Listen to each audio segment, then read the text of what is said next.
All right, so here in the classroom, we've got two watercolor palettes you're going to see. One is very full, and it is the commercial palette that comes from the factory. The factory makes nice paint, but they don't really plan on you guys knowing how to mix color. And this is sort of a beginning palette, and because of that, they provide to you all of the colors they think you would like. They are not thinking that you know how to mix your own greens, oranges, and violets. They're not thinking that you know how to mix your own browns.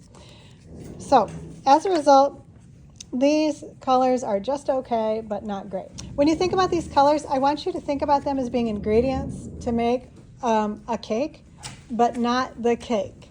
So for instance, if you're making a cake and you had a bunch of flour and sugar and salt laying on your countertop, would you just take a big old handful of salt and eat it and go, yum, that's great cake? You'd never do that, right? You want to mix it really nice to make your own project. Okay, so there's a couple of things you need, and so all of these are just ingredients, and they're not good or bad, they're just ingredients. Okay, the red, you should know that the red that comes from the factory, in both palettes you'll see that same red. It's the factory red. It is a little bit toward the orange spectrum. What does that mean? It means when you mix an orange with this red, it's going to be beautiful. But what it also means is when you mix a purple with this red, it's going to look dirty because there's a tiny bit of yellow in this red. And we know that yellow is the opposite of purple, and it tones purple down, right? Okay. And the orange in this palette is just okay. The yellow is a great balanced yellow. It's a super yellow that will work for everything. The green is a really bright green. You should use it carefully because it can take over your project. In nature, a lot of times you see greens with a little more yellow in them, so you may have to moderate your green with a little bit of yellow or with other colors to tone it down. If you want to tone down a green, you would add a little of its opposite, which is red, and that would bring its what we call chroma down. That would bring its brightness down. All right, the blue that comes from the factory looks like a true blue, and it is really, really great for making purples, but it has a tiny, tiny hint of red, and because of that, it doesn't make the most beautiful greens. The brown I would not recommend using. I think you should mix your own brown or bump it from here by adding other colors. It's a very red brown. The black, among watercolor circles, there is sort of a snobbery that says that you shouldn't use black in watercolors. I think where that comes from is if you're going to use a lot of black on your project, pick a beautiful black. What is a beautiful black? Like, if you use India ink, it's a beautiful velvety black. If you use charcoal, it's a beautiful velvety black. A lot of inks are a really great black.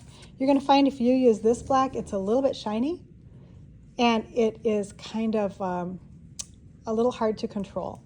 Not intense, not a velvety finish like you might like.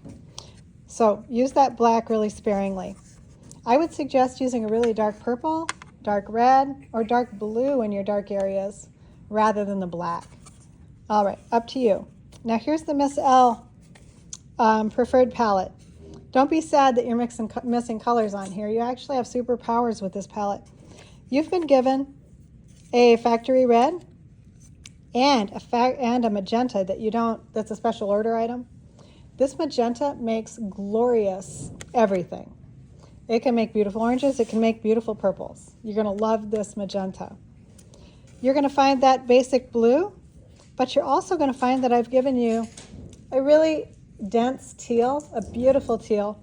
So for making greens, this teal is really great. So what I would like you to do for this assignment is on the bottom, you're going to go to Google Classroom and you're going to find a picture of the jewel bug. It's a very colorful bug. I'd like you to pretend like you were just a beginning watercolor student and you had a commercial palette. You were just going to do your very best job to paint the bug. So here I am priming my colors, just putting a tiny bit of water on each one so that they start to activate. Wash your brush in between.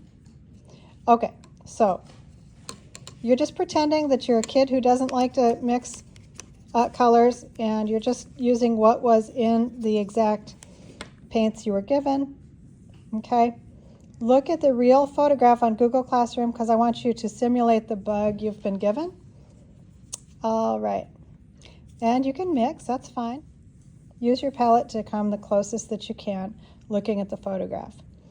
After you're done, I'd like you to grab the Miss L approved palette, look at the photograph, and you're going to start mixing colors the way that you, as an artist who likes mixing colors, can mix colors. Anytime in life when you start painting a picture and you want to get good colors, always have a warm red and a cool red.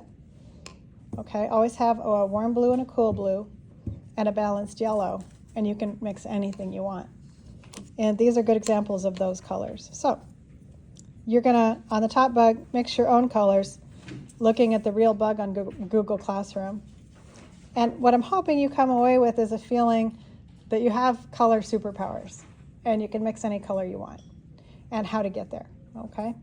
And I'm just gonna do a quick sample for you, a quick example of what I'm talking about with the colors. So do you remember I told you this orange, or this red had a little orange in it? I'm going to show you an example of the purple that you'll mix using the commercial red and the commercial blue, okay? We're going to mix a violet, and here it is, okay?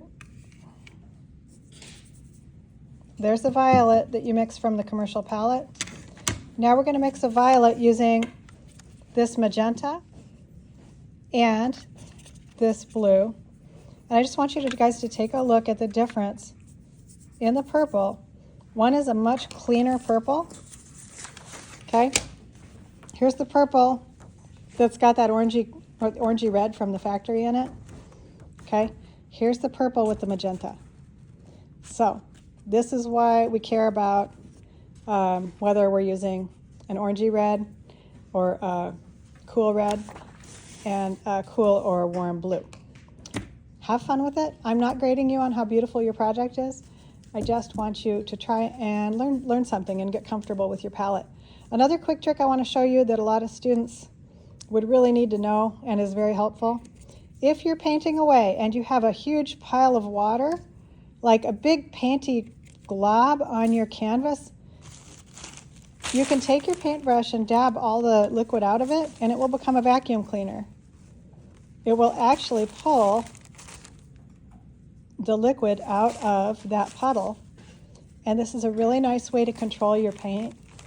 So if you throw too much down, you can control it before it becomes an issue, and you don't have to like rub really hard and damage your paper.